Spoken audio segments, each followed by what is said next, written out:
Hello and welcome back. In this video, I'll be showing you how to create a turnaround sheet for your character so you can rotate them in a 3D space. Something very experienced artists even struggle with is rotating their characters. You can make this design that you love and it totally works when you're looking at it in a 3/4 view. But then you draw him facing the other way or from the side and it all falls apart. So let me explain how it can help to understand your character in 360 degrees. I want to help you avoid these problems later down the road as we take our characters and put them in a standard 8-point turnaround sheet, which contains a side profile view on both sides, a straightforward facing view from the front and the back, as well as traditional 3/4 views from the front and the back. The purpose of this exercise is to create another reference material for your character that you can refer to if you have trouble drawing profiles or them from a different angle. It'll also make us aware of any potential issues with the design that we'll either have to correct or come up with creative solutions for. Now, you might be thinking, well, my comic or children's book, it's going to be in a very simple, flat-looking style. Do I really need to be able to rotate my character in a 3D space? We are working in a 2D medium, after all. And the answer is yes, we are working in a 2D medium. The answer may be that while it doesn't seem immediately necessary, it doesn't hurt to practice, even if your style is very flat. This will put your practical drawing skills to the test and you'll become a much better artist for it. Don't you want to be able to draw your character from the side or turning around and have it turn out unrecognizable and wrong? Probably not. Let me show you how I go about creating a turnaround sheet. I open up a new canvas in Photoshop that's very wide. We're going to start by drawing the character in a 3/4 view. And I'm going to do something I normally tell you not to do when posing your character. See, typically we want to avoid flat symmetrical poses for your character, but since this is purely for the purpose of reference, we want that here for clarity.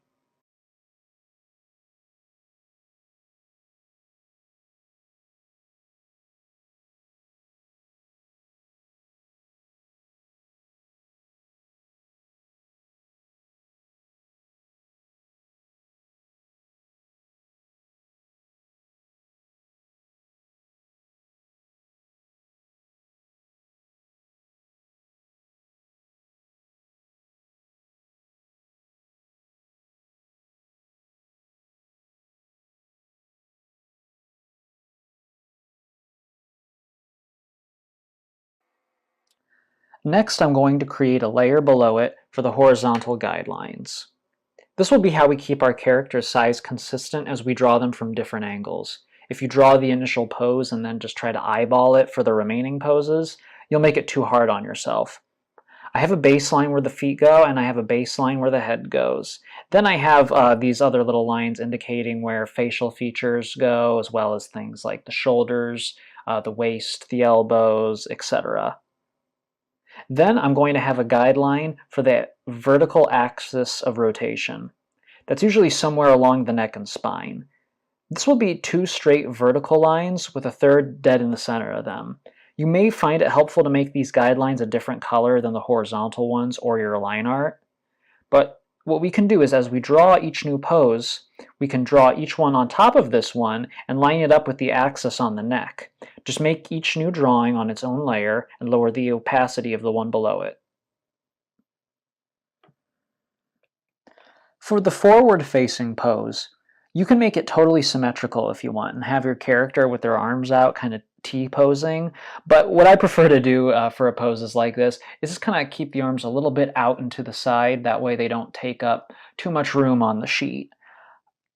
This will be the same when we draw our character from the back as well. Well, they're going to have the same silhouette. Now, this is where the character is typically going to look the widest, so the features may be a tad more far apart than they look in the 3/4 view.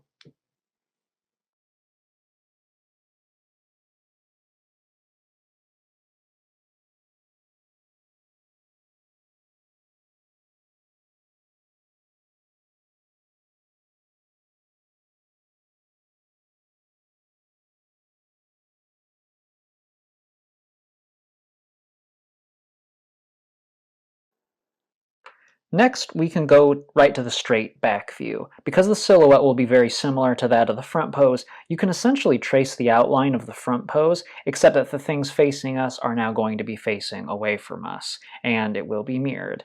Therefore, the perspective will change a bit, as we will have certain things curving out away from us, like the feet and the belt lines, etc.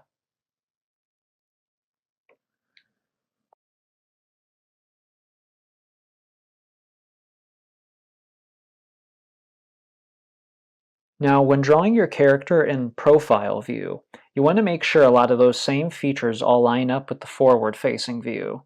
Side views are where I see a lot of beginner artists make mistakes.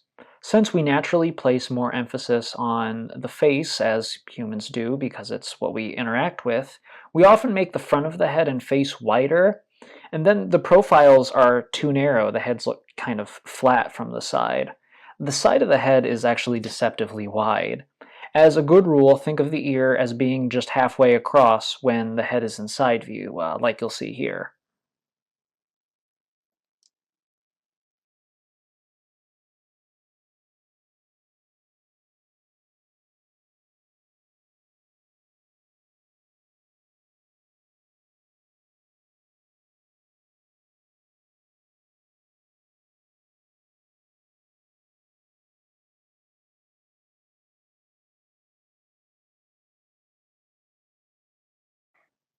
So if you're drawing the side view of the body, I have some good news for you. Unless your character has specific details on their arms, really, that you gotta show, sometimes you can leave behind the arms here. Or if you must draw them, you can even do them on a separate layer. And instead, you have this like nice little hole here, like when you pop off the arms of like an action figure or a doll.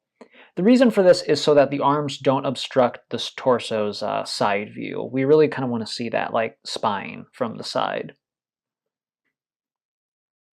Also, when drawing in the side view, try to keep some sense of plausibility. And what I mean by that is, sometimes you'll see these gags in cartoons where a character looks one way from the front, then you'll find out they're really long or like flat on the side as they turn.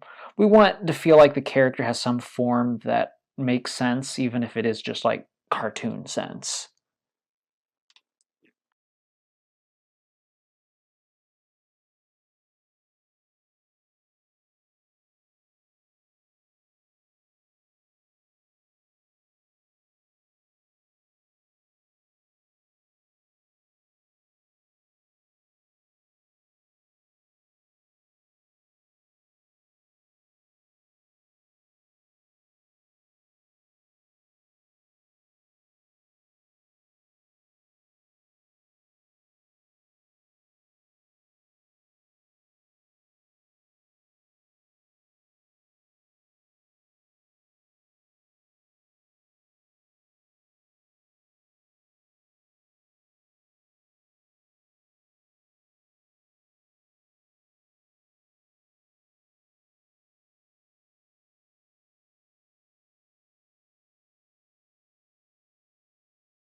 Now, if your character has some asymmetry, which they probably will, you'll want to draw them from both sides.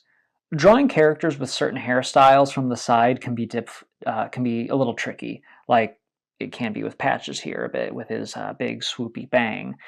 Even though it may work in three-quarters view, you'll find it'll completely obstruct the face on one side. Even I'm guilty of this, as you can see. But sometimes artists can cheat a little bit with bangs and whatnot and have hair behave a certain way, where be the hair will look the same no matter which way the character is facing. This is done a lot in cartoonists to make I'm sorry, it's done a lot in cartoons to make life easier for the artists. And it also retains a little bit of like iconography in the silhouette. Mickey's ears are an example of this.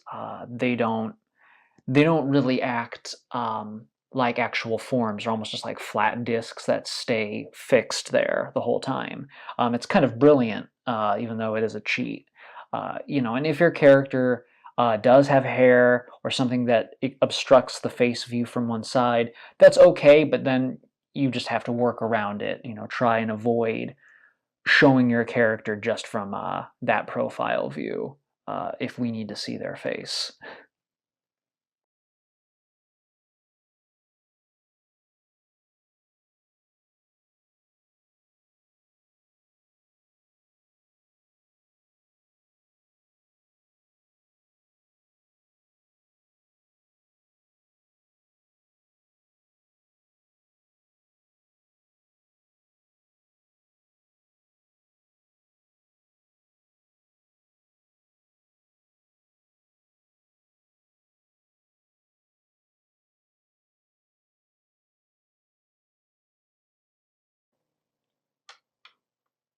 This brings me to the rear three-quarter pose. Now, in my opinion, this is one of the most challenging. You may or may not just see the slight indication of a character's eye from this angle. In this case, we probably won't with Patches since he has very small little dot eyes. It can be tricky to get right if you do see it, but look up some turnarounds of famous characters to see how they get around it if that's giving you trouble. A big thing to keep in mind is that with the three-quarters front view, it has the spine curving towards us usually. So the belt or waistline is typically curved out a certain way. While in the three-quarters rear view, it will usually curve up like so because the spine is curving away from us.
So while a full turnaround sheet typically has 8 poses, if your character is symmetrical, you only really need to make 5 drawings. A front three-quarters view, a front flat view, rear view, profile, and a rear three-quarters view. The rest you can just flip. But Patches here is not symmetrical, unfortunately. So I'm going to have to put a little extra work in getting his extra poses here.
Once you have all the poses done, you can separate each drawing if they're still on top of each other, and we can line them up together and have a full turnaround sheet that works in a 3D space, more or less.